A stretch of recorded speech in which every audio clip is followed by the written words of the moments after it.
Hi, everyone. Welcome to Cloud on Air live webinars from Google Cloud. We're hosting webinars every Tuesday. My name is Anita Kibunguchi, and today we'll be talking about how to accelerate insights with external datasets on Google Cloud Platform. Really excited today to be joined by Craig. He's actually one of our data providers from WeatherSource, and he's part of the commercial dataset program here at Google Cloud. So Craig, introduce yourself. Hello, everybody. Thanks for attending the webinar today. My name is Craig Stelmach, and I'm the Senior Vice President of Business Development at WeatherSource. Great. Thanks, Craig. You can ask questions anytime on the platform, and we have Googlers on standby to answer them. So let's get started. So quickly on our agenda today, the first thing we'll start looking at is the data analytics landscape. Next, I will introduce the public and commercial dataset programs. And then next, I will give it to Craig, who will talk about the GCP Data Provider Program and then talk about WeatherSource. He'll also go through a demo, and then finally, we'll open it up to live audience Q&A. So let's say I'm a pharmaceutical company, and I'm actually thinking of building some smart inhalers.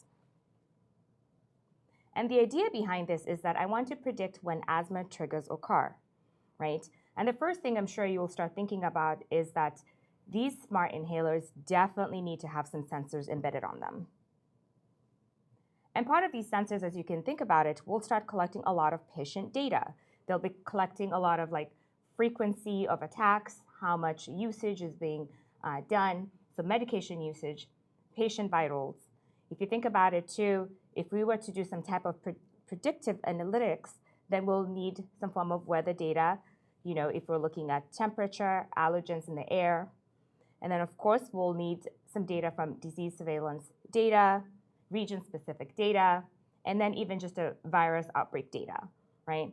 The idea behind this is that when you're starting to think about doing predictive analysis, then you need all types of different data sets to be able to do this type of analysis, and which makes a lot of sense. So you will have sources from internal, which is a lot of would be what's collected by the smart inhalers, but then at the same time, you will need to tap into all these other plethora of data sets that will be provided by different sets of providers. So we'll take a quick step back, right? And we'll look at the landscape right now. I mean, there is a lot of data being produced right now, and according to IDC, there will be 163 zettabytes of data by 2025. For me, this is a lot of data I can't even imagine, right? I mean, we're looking at a lot of unstructured data being introduced, a lot of selfies that, as you can think about, lots of cat videos, right? How do we start to analyze that and start to make sense out of all that information? And then on top of that, just the idea of data complexities, right? We're dealing with a lot of legacy applications, data silos, right, where finance has their own different data sets, and then you have, supply chain having their own different data sets. But we know that we need to start merging that data so we can actually start providing insights and actually being more productive, right? Another thing is regulatory environments, right? I mean, there's been a lot of talk within the last, I want to say, year just about GDPR and how does that affect the data being collected by a lot of the different organizations. And then finally, just when you think about it, just the limited skills. There's a lot of demand for people who can actually start to be able to do these type of analysis, and we're just seeing a lot of limited skills, so it's becoming very hard to recruit. And what's even more interesting here is that this is a survey that was done by Forrester. This is actually done just earlier this year, right? And we're noticing that enterprises are very interested in expanding their ability to source external data. I think enterprises are realizing the benefit of being able to augment their existing data sets with external data. And so they know there's a lot of value.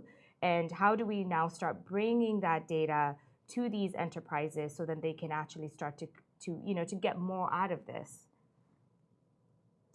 So now I'll introduce you to the public and commercial dataset program. But again, as you can imagine, we'll take a quick step back. On the left-hand side, we're looking at a traditional data analytics platform, right? In that type of platform, we're looking at organizations spending a lot of time doing monitoring, performance tuning, right? Making sure that they're systems are reliable, resource provisioning. And then if you look at once a person's doing all this, then the amount of time left to do analysis and insights becomes so small. However, when you look at on the right-hand side, you have the serverless data analytics model, and this is part of the Google Cloud Platform, right? The idea here is that we take away all those different complexities and we let your people focus on the things that they're good at, which is analysis and insights. And so, again, quick step back, we'll look at, some of the different products that we're providing as part of GCP, right? We're providing a complete foundation for data lifecycle, all the way from the point you're ingesting data, right, with products like Cloud Pub Sub and Data Transfer Service, and all the way to advanced analytics with the Cloud ML Engine, and then things like Google Data Studio. And then, of course, we're also providing the ability to be able to orchestrate all these things with Cloud Composer, which is just a product that we just recently launched. So again, complete foundation for data lifecycle. And the idea here is that we would like to have our customers really focus again on analysis and insights and really just, it's almost like let us do all the hard work for you, So now we'll do a quick introduction on the public and commercial dataset program. And the idea behind these programs is that we're looking to provide access to datasets hosted on Google Cloud Platform, right? And what makes these two programs distinct is that users, customers, organizations can access and analyze structured and unstructured data in the cloud without a need to move data. The idea here is that we've already provided the data. It's being hosted in, like BigQuery in this case, right? And all you have to do is pretty much come in and access the data there. The other thing we're providing is a use of familiar data warehouse and analytics software, things that you're very, very familiar with. Again, if you're a BigQuery customer, this should not be too complicated for you. It should feel very, very similar. And then finally, while also providing a simple and easy to use interface, right? Again, I've mentioned data can be queried directly from the BigQuery web UI, right? The idea here is we want to make this as easy as possible to be able to have you start to create insights and really get a lot of value from data sets. And so I'm sure you're probably curious. Those were sort of like the similarities between the two programs. Now, what are the differences? The first thing is that from a public data set program perspective, data is freely hosted and accessible to customers in GCP. Again, we host the data for you. All you have to do is just come to GCP and you're able to access it. From a commercial data set perspective, data is hosted in GCP by data providers like WeatherSource, right? And standard GCP usage charges may apply. The second difference is that for public data set program, users can actually freely query up to 1 terabyte of data per month directly from the web UI. Again, here, it's free. And then from a commercial data set program, users just have to license the data set from the data provider. So in this case, if you are interested in accessing weather data, then all you would have to do is trying to figure out how to license that data, again, from WeatherSource. And once you get access, then you would definitely just be able to access that directly in BQ. And then finally, from public data set, what we're seeing a lot of people do is that it provides a playground for those new to big data and data analysis, because again, the data is public and it's also freely hosted up to 1 terabyte of data per month. On the commercial data set side, what we're doing is we're providing commercial data which has been curated and vetted for analysis. So in this case, WeatherSource has made sure that this data is ready to be consumed by you, and so this creates a lot of value for a lot of our customers. And here are some examples for the different types of data sets we have hosted. On the left-hand side, this is a public data set. So, you can access things like GitHub data, Medicare data, Dow Jones data. So it just depends on what type of questions you're looking to get answered. And then on the commercial data set side, as you can imagine, we're the source, of course. Remine, Zignite, right? These are just a few of the providers that we have hosted right now. And we're also seeing customers getting answers to a lot of important questions, right? So if you're looking to understand how real estate affects traffic and long-term investments in infrastructure, then you would probably want to access House Canary data, which you'll be able to join with your own data sets to be able to answer these type of questions. And then I'm sure you're probably wondering, how do you access these data sets? And I think the one place I would like to send you to is Launcher. So if you were just to go to Google Cloud Launcher, you should be able to access these data sets. And here's just a quick snapshot of what that looks like. And then, of course, if you're looking to get a little bit more information about the programs, then you could just go directly on our website under Commercial Data Sets and Google Cloud Platform. You can also access the public data sets as well, very similarly. So again, just go ahead and Google it, and you should be able to find it. All right, so now I'll welcome Craig to talk to us a little bit about WeatherSource. Thank you, Anita. As Anita mentioned, as I mentioned earlier, my name is Craig Stelmach. I'm a Senior Vice President of Business Development at WeatherSource. WeatherSource is a technology company, and since 2004, we've been providing weather data and weather-based solutions to a wide range of businesses in almost every industry. It's interesting to note that weather is actually the largest external swing factor in United States economics, and annually it results in over $500 billion in economic loss and other large influencers on business. And in 2017, Hurricane Harvey, Irma, and Maria actually resulted in over $200 billion in economic loss, and there were countless lives lost. However, despite acknowledging this and understanding these numbers and the impact of weather, it amazes me every day when I talk to large companies and small and mid-sized businesses that do not use weather as part of their overall weather business strategy, business intelligence strategy, or don't even have a weather strategy. And that's where WeatherSource comes in, and we're here to help. Our weather data is essentially statistically consistent, homogeneous data that is perfect for analytics. And unlike other data providers that actually take airport station data only and interpolate or extend that data to your location of interest, WeatherSource approaches its data a markedly different way. We actually start with your location of interest, and then we stage up to 15 different inputs, including satellite, radar, local sensors, and a lot of mathematics and statistics to essentially create a hyperlocal weather station at your source or at your location. So that is truly hyperlocal to your location. And we're the only data provider that has that granular of weather data. And our data sets are perfect for analysis because they are statistically consistent and homogeneous across space and time. And our two main data sets are on-point weather, which is essentially a continuum of data from the year 2000, hour by hour, day by day. Oh, sorry, let me move the slide forward. Actually, move it back, sorry. So a continuum of data, on-point weather is a continuum of data from the year 2000 to present, and with a forward forecast view of up to 42 days.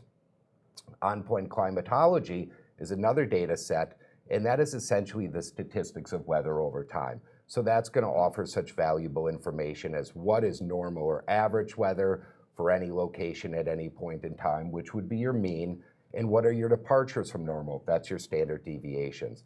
And many times we find that most businesses respond during those departures from normal. Consumers, you know what consumers are going to do when it's 70 degrees out, but what do they do when it's 95 degrees out? Those are the types of insights that can be gleaned from on-point climatology. And because these data sets are homogeneous, they actually are perfect for analysis and analytics. Consumers are able to actually create baselines of business, asset, or consumer behavior. And then once you establish those baselines, you can perform regressions using the past weather data set to create scorings or rankings as to how your business responds during those departures from normal. And then using forecast data, you can create a predictive model all within GCP and all with using tools within GCP to look forward and create an actionable business intelligence and weather-based strategy. So an on-point weather and on-point climatology is available for any lat launch point or any geographically bounded area such as zip or postal code, and it is global. And we're on every landmass in the world and extend up to 200 miles offshore. Our weather sources superlative engineering team also has the resources and capability to assist with any modeling or analytics project by ensure that you're obtaining the most actionable and relevant business intelligence from the use of our global weather data. All of our developers, with the exception of one, are also duly trained meteorologists and climatologists, which is of great benefit to our end users. We also offer free API trial accounts, sample data, proof of concept, and we presently have 3 sample data sets in BigQuery that are easy to access, and that includes past weather data, climatology data, and forecast weather data, and all of those are global. We also, in addition, offer turnkey solutions, and an example is our Weather Impact Ranking System, WERS for short, which is essentially a planning tool for weather's impact on a business. And WERS essentially allows companies to monitor all of their assets from a single pane of glass, and through a notification and alert function can stay in constant communication with their customers, staff, contractors, or any relevant business personnel are needed to make an informed decision. And the screen that you're looking at here is just a sample. This particular customer was concerned with various perils, and the perils were thunderstorms, winds, storm surge, and they had a significant amount of assets in the Houston area. So what WERS does from this single pane of glass allows you to plot all of that business's locations, right in through Google Maps API, so you're constantly monitoring real-time weather and what its impact is. And then when that weather that exceeds the ranking thresholds that we establish through using our statistically consistent data sets, you're able to then take appropriate action. And some examples of appropriate action are, I know that I have a venue with outdoor seating.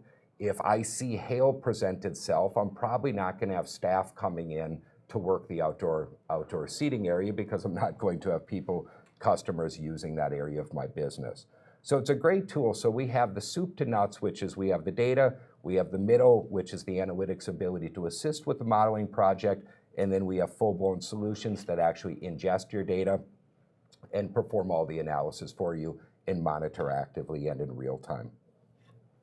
In some industries that Anita and I talked about that could leverage weather data are retail. Obviously, with all things Amazon and the change in our landscape from brick and mortar to e-commerce is essentially resulting in retailers scrambling to find ways to bring customers into their locations. Well, weather's one of the largest influencers on when customers go purchase things. And there's other ways, like not only footfall traffic, but it's also seasonal and non-seasonal product sales. Knowing when to mark products down. If you mark products down according to a predetermined date, you might end up with an unseasonably warm fall, and people might still be paying full price or willing to pay full price for that fall gear prior to transitioning into winter. So we're able to help retailers use our data to quantify the impact of weather on their consumers' behavior. Logistics and transportation. Obviously, logistics professionals, their number one concern is delivery of goods from point A to point B, and weather is one of the largest disruptors of that transit. So our weather data allows logistics professionals to plan for that weather proactively and create steps or take appropriate business response to mitigate disruptions and in many cases prevent disruptions. Travel and hospitality is another great one. It's not only when customers are expected to come to your facility, but it's when not to expect customers coming to your facility. We recently engaged with a large sporting venue that was concerned about concession sales and employees as related to tickets conversions. So what we did was we analyzed weather patterns to find when customers were not purchasing tickets or not showing up to the venue. And then we created a predictive model so that when these weather events presented themselves, they could have less staff or less concessions available, and ultimately saving this end user a considerable amount of money. So there's all kinds of ways that weather plays a very important role in business, pretty much across all businesses. Pretty much every business has weather sensitivities. And as I said earlier, it's amazing that people aren't leveraging weather data within the GCP to create models to take advantage and proactively prepare for these type of weather disruptions. And I think one of the other things you had mentioned, Craig, was the idea that how do you maybe start to use this weather data, but also so that you can understand the things that are impacted by it, right? How do you remove that, within your analysis, right? Or see the impact of other things that are not being affected by weather, right? So you incorporating that data. Absolutely. So that is another method that we generally, as we're creating our models and going through the analysis with our customers and the scoping, what we generally do is de-weatherize the situation. So we actually use weather to find out whether it's actually a variable in impactful for that particular business parameter. If we identify that, then what we do is we plan against that weather. Versus if we do find that they have weather sensitivities, then we apply a predictive model that's based on the weather. Absolutely. So, great. Okay, so now I'm going to do a demo. And the demo today, the objective of my demo is basically to show how weather data can play a role in forecasting consumer search behavior and how we're able to create better forecast models using machine learning. All of this is being done in the Google Cloud platform.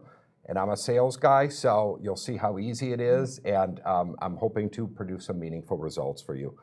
And it's also another significant overarching message is how easy it is to use BigQuery and actually pull large data sets. Our data sets in BigQuery are petabyte scale databases, and it's easy to pull data from disparate sets of data, join them, and then perform modeling with them.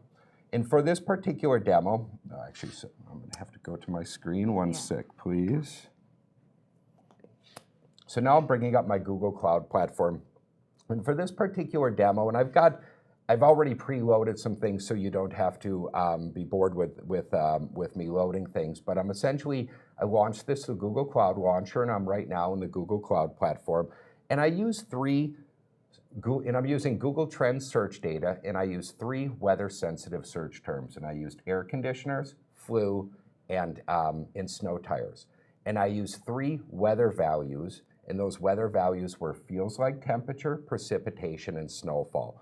That was over the period of 7 years, so it's 7 years of data, both on Google Trends and for my past weather data.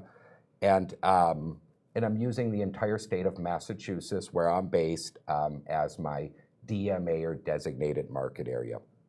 So in advance of this demo, I downloaded my Google Trends data into CSV files, and I uploaded into BigQuery.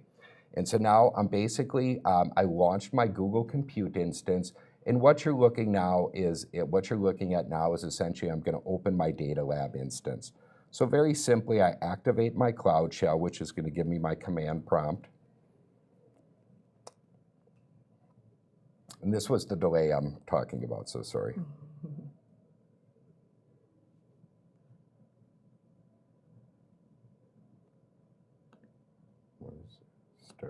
Sorry, I have to start my instance first. So, like I said, I'm not the technical person, so my technical people set this up for me.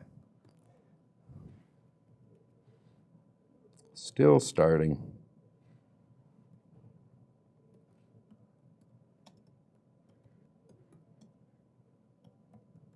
So I just put in, and we've created, like I said, my Data Lab instance prior.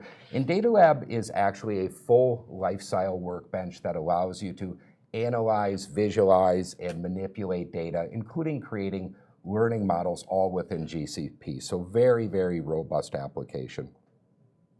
So now it's going to prompt me to change my port. So I'm waiting for my Data Lab instance to load. Sorry, Anita. No worries. But I just wanted to show everybody how easy it is and how this is all within the Google ecosystem. So open my web preview, change my port to 8081, and now it's going to open a new window, which is going to be my Data Lab instance.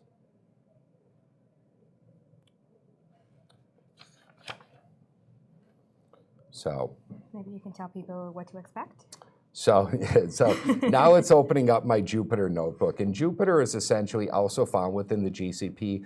And Jupyter is an integrated development environment that's fully accessible within the GCP and allows me to create Python type scripts that are easy to run and use. So now, in essentially, I'm running all my code also using Google Cloud Data Lab. Now, first step is going to be I'm importing my libraries, and I'm using Python Pandas for my data manipulation, Matplotlib for my data visualization, and scikit-learn for my machine learning. Again, all of these are found within the Google Cloud Platform and accessible within Google Cloud Data Lab. So very simply, I hit Shift and Enter, and it's going to run that. And again, very low latency. I am on a guest network right now, and now I'm going to import my Google Trend and weather data from BigQuery, and I'm going to join the data. And I'm doing this by running a simple join using the date in my disparate tables within BigQuery. So again, being able to pull this data easily and seamlessly all within BigQuery. Now I'm going to create my training and testing data set. And for this demo, I used a traditional machine learning approach where I divided the data 80% for my training, 20% for my testing. Again, Shift and Enter, very, very simple. Even a sales guy can follow it. So now I'm going to create a simple machine learning model, and I'm using a random forest regression. So that is a common machine learning regression approach. And if you remember, my target variables are flue, air conditioner, and snow tires. And my 3 weather parameters are feel-like temperature, snowfall, and precipitation. So again, you can see how quickly this is. And again, these are machine learning models, and it's performing literally in seconds. So now I'm going to create my random forest regressor. That's performing my analysis. Now I will fit my model, and then with the training data, and once the model is trained, it's ready to use for predictive analytics. And so now I will actually run my fitted model on my test data, and if you recall, I reserved 20% of my data for the testing. And now all of my modeling and testing is complete, and my entire model has been trained, and I'm ready for my visualizations. So again, it's seamlessly all doing this within the data lab. So I essentially created a model, I queried BigQuery, I joined the data, I ran it through, created a predictive model, and now I'm visualizing it.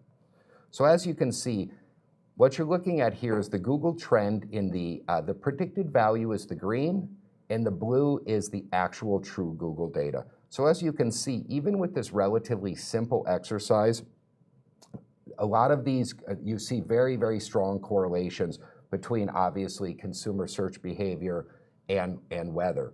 And although obviously we're using weather sensitive terms, as Anita mentioned earlier, this could be used for non-weather sensitive terms to kind of de-weatherize and find out if there is any impact. And that could be something of removing that variable of weather. And my Google with air conditioning is even more telling. And what's really significant about this slide is the spikes, because this is showing how strong of an influence weather has on Google, on consumer search behavior, and ultimately consumer purchasing. And then the last model that I have to visualize is my snow tire example. And as you can see, we still see this is even more so with snow tires. And it's interesting, we can actually tell you that 80+% of your snow tires are sold on the first instance of a snow forecast. And then there's a dampening effect that occurs over the subsequent 3 months. So in the 4th month, you're really selling less than 2% of your snow tires. But again, I'm not showing that with this demo. What I'm showing with this particular slide is just these strong correlations. And clearly you can see how easy it is to create a machine learning model using weather within Google Cloud Platform and using BigQuery. And these strong correlations really clearly show the influence of weather on consumer search behavior. Absolutely. And I think for some of these organizations, it starts to provide you with a way to figure out when to spend money, right? If you're looking at when do you actually, amp up, things like advertising, right? And when do you ask for funds, when do you not, right? And I think if you know that's the first couple months is when, snow tires will be sold the most, then that's probably when you should actually be increasing advertising. Is that right? Exactly. And, back to your asthma example, another great example with asthma is because with the climatology data having the normal or average weather data, you're able to look for anomalies. So when the forecast shows that it is an anomaly over what is true or average or normal weather, a company that sells asthma medications, when they understand what triggers asthma, precipitation, humidity, pollen, things like that, if they recognize that they have an anomaly, they can move into a region and start advertising in advance of the competition. So understanding when consumers are going to buy allows you to get the leg up and essentially deploy marketing or other resources in that region to make sure you have a competitive advantage over your competition. Oh, absolutely. And if you think about it too, for that pharmaceutical company, what's even more interesting is that now they can actually start to provide patient care before things happen, right? Because you have good predictive models of when, things like allergens, things like humidity, things like temperature, and how those are impacting somebody who has asthma. And can you now actually start to provide patient care before even those things happen? And that becomes really powerful for an organization or even for a company that's within that business. Absolutely. Thank you so much, Craig. I think Thank that you. was very eye-opening. So we will jump quickly and just... I think the biggest takeaway here is the idea that we realize that a lot of organizations are not going to be able to source every single type of data set they need to do their analysis, right? And this is where things like public and commercial data set programs hosted on GCP become very, very powerful. Again, just to quickly summarize, data is available immediately. So in a public data set scenario, honestly, that's immediately. For commercial data sets, as soon as you finish doing the licensing with a data provider, then you can access data directly within GCP. Secondly, data is ready for analysis with familiar cloud products. Again, I think Craig has done a great job showcasing some of those products, like the BigQuery UI, right? I think we've talked a little bit about Data Lab, but these are products that you're very familiar with, and they're the same ones you'll be using to access the public and commercial data sets. And then finally, I think to reiterate here is the idea of getting more value from a growing data ecosystem, right? I think one of the things we talked about is that there is increasing plethora of just data out there, right? But how do we start helping our customers be able to access the data when they want it and make that process easier? I think one of the things I keep hearing about is this idea of democratizing, right, data and insights, and this is what this program does. So again, thank you for joining us. Stay tuned for live Q&A. We'll be back in less than a minute.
Welcome back to the live audience Q&A. So the first question we got from the audience is, how much does it cost to build out the model you presented? Craig. Sure. So the cost to build out that model would be relatively small. Generally when we engage on an analytics project, we take a look at what the end user is looking for with respect to output, and then we back in essentially time and materials. So for an example, for a model like this would be several $1,000s, but they can go all the way up to, if a business has 10,000 SKUs and they want regressions performed against each one of those SKUs, you're looking at a different price point. But our data is extremely competitive, and as you know, Google Cloud Platform operates on a consumption-based model. So any of these models are, you're only paying for what you use, and then with our data, we price by essentially location. So it's really how many locations, and again, for an analysis like that, how many products you're talking about, and what is the end user attempting to accomplish. But we are very, very cost competitive, and we do not lose against price. So, good to know. Okay, another question for you, Craig. So clarify what Cloud Data Lab is and what are its benefits, I think, for a lot of our customers who are maybe not too familiar with that product. Sure. So Cloud Data Lab is a full life cycle workbench that essentially allows you to take data, analyze it, transform it, manipulate it, model, including creation of machine learning models, and visualize all within Google Cloud Platform. So you're never having to leave one ecosystem to go into another. Makes it very, very easy. All of your work is saved there. You can share and collaborate across your entire business. You can share those visualizations to other people. So it's just a great program to essentially do everything. But that's a very small piece, as you know, of Google Cloud Compute. But it is a very, very robust environment. Yeah, great. Okay, so how is GCP different than other business intelligence platforms? And I think the first thing that I would say is this idea of providing to our customers an end-to-end data lifecycle management, right? The idea of that we have products that will help you ingest the data, right? Store the data, and all the way to start doing things like predictive analytics, right? And so you're not having to move your data somewhere else. All that is stored within BigQuery, and you're able to do this end-to-end lifecycle data management. I think that's one big one. And I think the next big one is this idea that we would like our customers to focus on analysis and insights, right? So we take away all the complexity of, performance tuning, resource provisioning, right? I think I'd shown a little bit of that a little bit earlier, but the idea is we would like to make this data analysis as easy and as seamless as possible for a lot of our customers.